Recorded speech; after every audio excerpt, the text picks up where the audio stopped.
дар моджани дар маҳаллаи дар канори Прага қалбе ба ёди Тоҷикистон ва ба ёди яғноби Тоҷикистон метапад. қалби Любомир Новак, ховаршиноси шинохтаи чех, ки бахши аъзами пажӯҳишҳояш дар бораи Тоҷикистон, дар бораи забони тоҷикӣ ва дар бораи мардуми тоҷик аст. мо имрӯз барои як сӯҳбати тоҷикона ба манзили Любомир Новак омадем, ба манзиле ки ҳар гӯшааш бӯи Тоҷикистону бӯи мардуми тоҷик мекунад.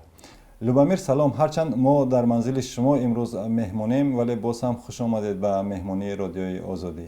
Ташаккур, хуш омадед ба хонаи ман. ибтидо мешавад чанд ҷумла дар бораи худатон маълумот бидиҳед, ки бачаи куҷоед, дар куҷо хондед, дар куҷо кор мекардед ва ҳоло дар куҷо кор мекунед? Ман бостоншиносам, ҳоло дар музеуми миллии ҷумҳурии Чех кор мекунам. Пештар дар музеуми шаҳри Прибрам бостоншиносӣ дар шаҳри Плзен ё Пилзен омӯхтам ва баъд аз бостоншиносӣ ҳам забоншиносӣ таърихӣ дар донишгоҳи Карел дар шаҳри Праг омӯхтам. Ва ман худам одами дурага ҳастам, ки модарам аз Словакия ва падарам аз Чехия, ки ман худам ҳам чех ва ҳам словак ҳисоб мекунам. Ва ошноии шумо бо забони тоҷикӣ аз куҷо оғоз ёфт? Вақте ки ман аз хондани Геродот фаҳмидам чандто калимаҳои скифӣ, ман мехостам ёд бигирам чизҳои дигар дар бораи забонҳои эронӣ ва фаҳмидам, ки забони форсӣ ҳам як забон аз гурӯҳи забонҳои эронӣ ҳаст. Ва аслан ман дар китобхонаи миллии Чех китоби дарси забони форсӣ ёфтам. Хуб, забони форсӣ муосир ширин аст, не ки вақте ки фаҳмидам, ки ҳам як лаҳҷаи форсӣ дар Тоҷикистон вуҷуд дорад, ман фаҳмидам, ки тоҷикӣ хушрӯтар аз форсӣ аст ва аз ин тараф ҳам завқам дар бораи тоҷикӣ шурӯъ шуд ва ҳам бо пайванд бо забони яғнобӣ, ки ҳоло наметонем забони яғнобӣ аз забони тоҷикӣ ҷудо кунем, чун ҳарду забон ба якҷо зиндагӣ мекунанд ё вуҷуд доранд. Ба тоҷикӣ зимнан мисли як тоҷики асил сӯҳбат мекунед, хеле хушрӯву зебо. Ки ёд дод тоҷикиро ба шумо? Ман фақат дар Тоҷикистон забони тоҷикиро ёд гирифтам. Вақте ки бори аввал дар соли 2007 ба Тоҷикистон рафтам, ман фақат забони русӣ медонистам ва ба забони русӣ сӯҳбат кардам. Ва соли дигар, вақте ки бори дуввум ба Тоҷикистон омадам, ман ба худам гуфтам, хуб, бояд забони тоҷикиро биомӯзам. Ва вақте ки дар Тоҷикистон будам, дар хонавода ё дар хонаи оқои Сайфиддин Мирзозода зиндагӣ мекардам ва бо аҳлу оилааш фақат мехостам аслан ба забони тоҷикӣ сӯҳбат кунам, баъд ҳам камакак забони яғнобиро истифода бурдам. Аз аҳли оилаи оқои Мирзоев забони тоҷикӣ омӯхтам. Зимнан номи тоҷикии шумо Остон аст дар Фейсбук. Таърихи ин ном чӣ гуна аст? хонаводаи аки Сайфиддин ба ҳар як каси хориҷӣ номи тоҷикӣ монд.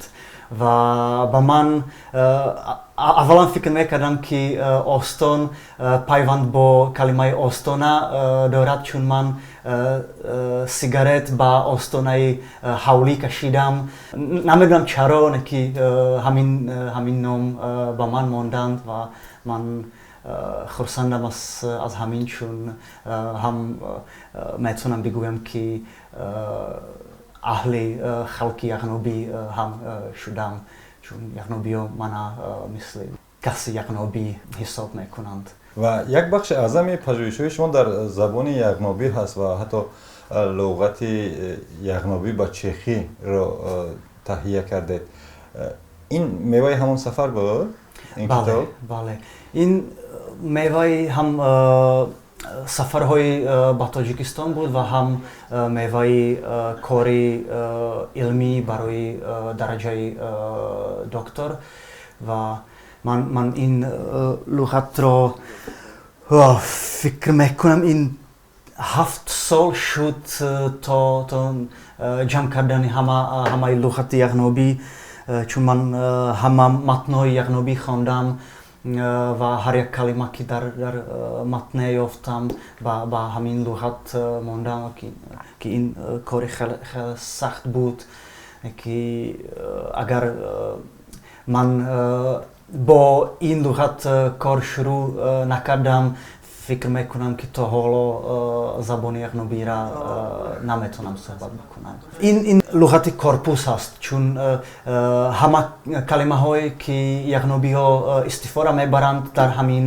луғат аст. 4000 калимаҳои ҳамин луғат калимаҳои аслии яғнобӣ ҳастанд ва калимаҳои дигар аз забони дигарои осиёи миёна гирифта ҳастанд. мардуми тоҷик чӣ гуна омад ба назари шумо? бо чӣ фарқ мекунанд барои мисол аз мардуми чеху, словак ки шумо бо ин халқ решаи хунӣ доред?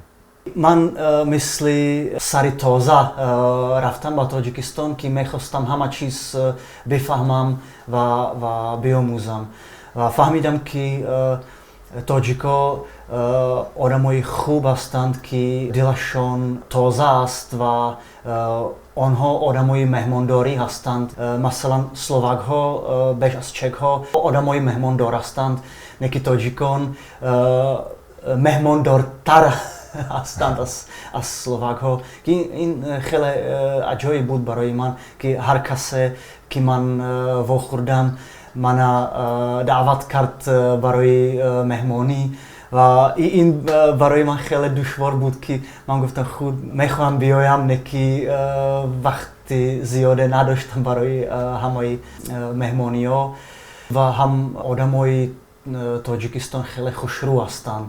Ман дар Тоҷикистон хеле хурсанд будам ва мисли дар ватани худам ҳис кардам ки барои ман Тоҷикистон ватани дигаре шуд. Оё пажӯҳишҳои шумо дар ховаршиносӣ марбут танҳо ба Тоҷикистону мардуми тоҷик аст ё дар бораи халқҳои дигари ин минтақа ҳам таҳқиқоте доред? Бештар дар бораи забонҳои эронӣ ё эронии шарқӣ, не ки ин забонҳои эронии шарқӣ на фақат мавзӯи аслии ман ҳастанд. Кори дипломӣ барои доктор ки ман навиштам дар бораи чизҳои ҷадиду кӯҳан дар забонҳои эронии шарқӣ аст ва ман хуб завқ аслан дар бораи забони яғнобию суғдӣ дорам ва ҳам забонҳои помирӣ.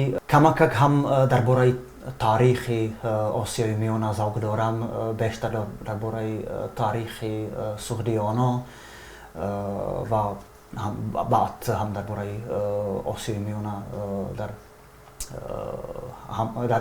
марзҳои калон. ба ҷуз аз ин рисола рӯи боз кадом мавзӯи марбут ба Тоҷикистон кор мекунед? Шунидем ки дар фикри навиштани китоби таърихи Тоҷикистон ба забони чехӣ ҳастед.